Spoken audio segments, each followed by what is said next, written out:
चला मंडळी, आज आपण बनवणार आहोत ज्वारीच्या पिठाची जाळीदार अशी घावणे. तर त्यासाठी एक बाउल घेतलेला आहे. त्याच्यामध्ये 1 वाटी ज्वारीचं पीठ, पाव वाटी गव्हाचं पीठ आणि 1 चमचा बारीक रवा आणि चवीनुसार मीठ टाकलेलं आहे. आणि ह्याच्यामध्ये आवश्यकतेनुसार पाणी टाकून ह्याचं बॅटर बनवून घेतलेलं आहे. जसं आपण तांदळाच्या पिठाची घावणे बनवताना पीठ तयार करतो तसंच पातळ असं हे पीठ बनवून घ्यायचं आहे. त्याच्यानंतर गॅसवर पॅन ठेवलेला आहे, त्याला तेल लावून घेतलेलं आहे आणि त्याच्यावरती घावण्याचं पीठ मी पसरून घेतलेलं आहे.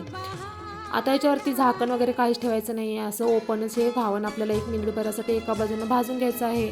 एका बाजूनं भाजलं की उलटण्यानं ह्याला परतून घ्यायचं आहे. पाहू शकता अगदी सहजपणे हे निघतात ही घावणे. आणि परतून दुसऱ्या साईडनं सुद्धा 1 मिनिटभरासाठी भाजून घ्यायचं आहे. आणि आपले असं घावण तयार आहे. आणि अशाच प्रकारे आपल्याला सर्व घावणे बनवून घ्यायचे आहेत. अगदी छान सोपी आणि झटपट होणारी रेसिपी आहे. तुम्ही नक्की ट्राय करू शकता. ब्रेकफास्टसाठी सुद्धा बनवू शकता किंवा डब्यामध्ये सुद्धा लहान मुलांना देऊ शकता. चला तर मग पटकन ही रेसिपी ट्राय करा. आणि हो, रेसिपी आवडली असेल तर चॅनलला सबस्क्राईब सुद्धा करायला विसरायचं नाही बरं का. धन्यवाद.